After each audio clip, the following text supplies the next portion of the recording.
Are you feeling overwhelmed by the headlines? Are you feeling like this is all going to hell in a handbasket? Well, I've got some solutions for you that can move you forward and make you feel like you're part of the solution rather than a victim of what's going on around us.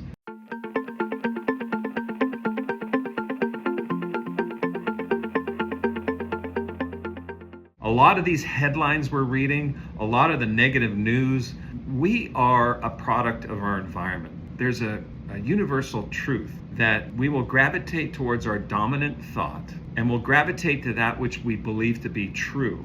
So how do you have dominant thoughts? Are they appearing to you as you're scrolling through? Did you not scroll through this? Or to those people who aren't hearing this, did you just swipe up or swipe left or whatever it is, right? To be able to have our dominant thoughts as something we each curate, we're the architect of our dominant thoughts. So to be able to be the architect of your dominant thoughts, there's a number of things that you can do. And by having dominant thoughts, you become a person who gravitates to that which you believe to be true. If we said something to ourselves enough times, it becomes true in our subconscious mind. So to be able to have this truth in our subconscious mind of what's good, of what's right, what's going in the right direction, to curate something that has compassion, something that is compassionate for ourselves. And so the first thing I recommend that you do is filter, don't binge. What that means is we've got a news cycle. We're putting junk into our system, just like junk food. If you just ate junk food, what would that do to your body? What would that do to your brain? And so this consumption of junk is something that is really going to impact you personally and professionally with your relationships and your relationship with yourself. And it's so insidious, it's so caustic that it's like we're poisoning ourselves with bad news, poisoning ourselves with information that we binged on rather than filtered it.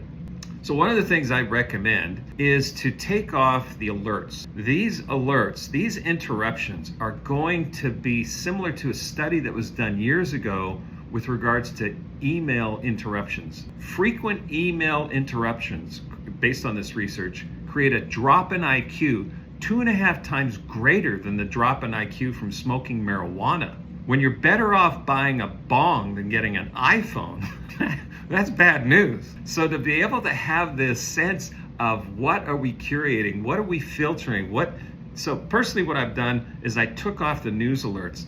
I also trimmed back the amount of news that I was consuming every day. I used to have that news alert on the phone and I was scrolling through and seeing what happened. And now it's just a half hour a day. It's just 30 minutes a day. And there's commercials in there because I DVR this news. Also, curating or filtering the news you're getting from social. And I know this might actually go against what you're doing currently, but this is part of the problem, is having a trusted news source.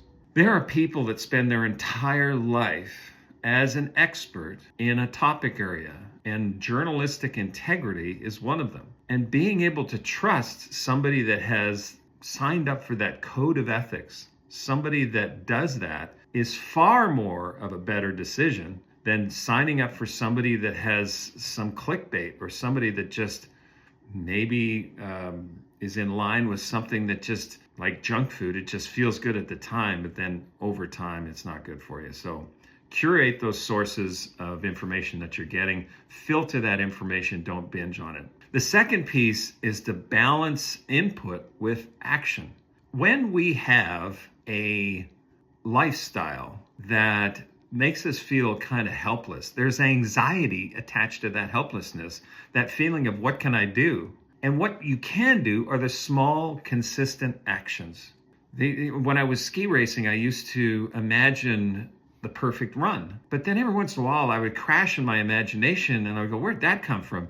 I talked to other athletes. They did the same. They had the same thing happening to them. And we all kind of had the same kind of technique to be able to interrupt that pattern of negativity, that pattern of whatever reason something negative appeared in our brains, and replace it. And personally, I would say to my subconscious mind, thank you, that's not part of my vision. My vision is, and then I would go towards the thing that gives me positive vibes, something that is in line with what I really want to create in my life, personally, professionally, my family, relationships, health, fitness. And having that, no two things can occupy the same space at the same time. Therefore, why have that space with negative thoughts?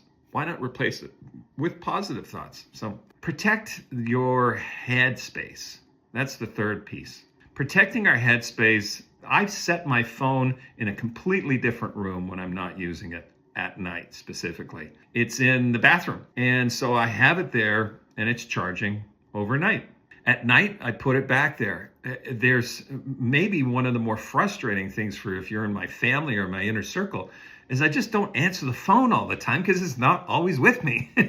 And so to have that space between you and your phone gives you the headspace necessary to move forward. So also, when you go on a walk or you go through breathing exercises or you do something that gives you a sense of equanimity, calling a friend, being able to replace this doom scrolling and this headspace that's taken up by bad news is also going to help you to a great, great degree. Playtime, just play, whatever it is, playing a game, playing something, but even if it's on your screen, playing something without those constant interruptions, so important. So get rid of those headlines that are distracting you. Filter that stuff that is getting in your way. Act, do small things, compost, do stuff. Even if it's just a small thing, it's something that's going to make you feel less helpless, which means less anxiety. And then protect your headspace. Make sure you protect this headspace and what goes in it. There's something called confirmation bias. Be the architect of this confirmation bias of yours, rather than having social or anything else try to feed into their algorithms and support that confirmation bias, which is going to take us each in the wrong direction. It's going to take time. Your mental health isn't episodic. It isn't a moment in time. It's the ability to be able to constantly believe in yourself, and through overtime, I should say, you'll have that space you need to thrive. And if you do that, we'll go full speed ahead. We got this.